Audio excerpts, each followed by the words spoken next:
More than 60 people are confirmed to have been killed in this week's floods in KwaZulu-Natal. The updated figure has been confirmed by acting KwaZulu-Natal Premier Sihle Zikalala in Durban. Over 1,000 people have since been displaced. Zikalala has confirmed that local government is investigating the concern over aging infrastructure within the municipalities. Our reporter Simphiwe Makhanya is in Durban and he joins us now live. Very good morning to you.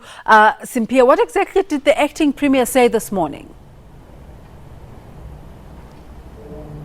Good morning, Desra, and good morning to the viewers. Well, certainly what you have just alluded to, Desra, is exactly what the Premier said, stating that the provincial government is doing all that it can to ensure that the victims of the floods are all identified so that those who require assistance can then be given the assistance that they require.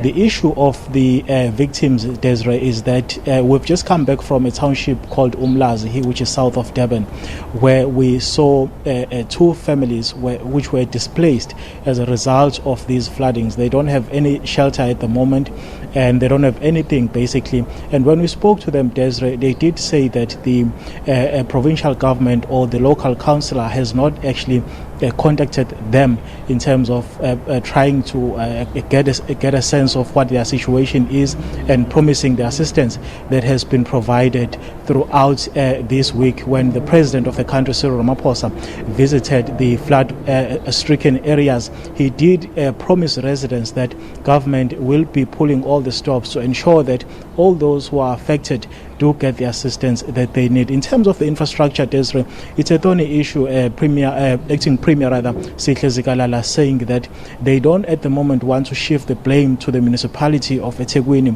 but the issue of the aging infrastructure is an issue that they really have to address as the province of KwaZulu-Natal. Desiree, is the issue the age of the infrastructure, or if the structure has been proper? Is it structural problems? That has it been built properly according to the correct standards? When we speak to residents, Desiree, especially from the flood-stricken areas, we went to Scottborough yesterday. They did allude to the fact that the infrastructure is not being serviced.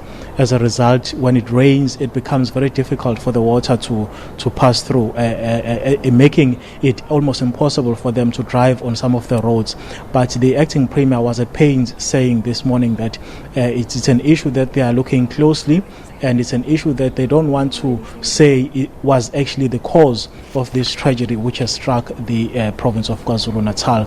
And in terms of the figure of the number of fatalities, Desiree, there is no correct figure or figure that is announced at the moment, but what the provincial government is saying is that the figure is estimated to be close to 70 people at the moment, Desiree.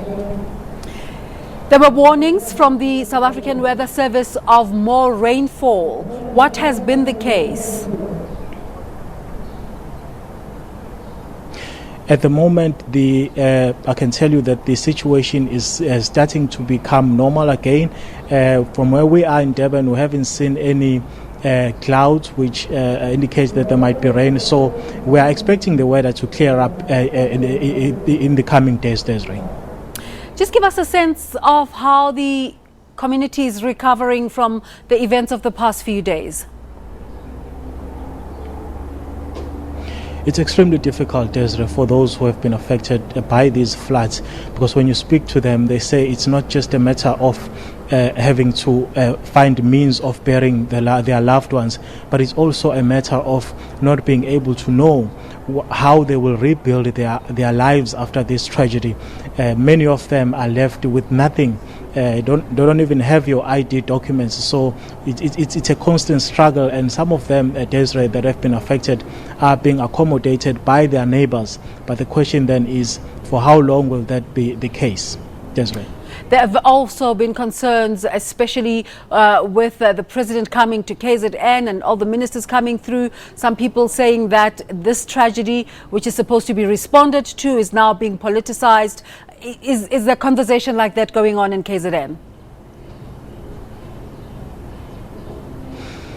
Well, Desiree, we saw quite a number of political parties entering this very situation where they visited the families of the victims and also those who have been affected, promising them, of course, that they are there for them and they care for them as this situation is unfolding. You could say, I suppose, that they are taking use of this opportunity, because you recall that we are only left with a couple of days before the elections, less than 2 weeks to be exact. We saw the leader of the IFP yesterday visiting the victims, and also the provincial leader of the Democratic Alliance, Zwakele Mngwango, was also attending to those families who have been affected by this tragedy. Thank you so much for that update, Simphiwe.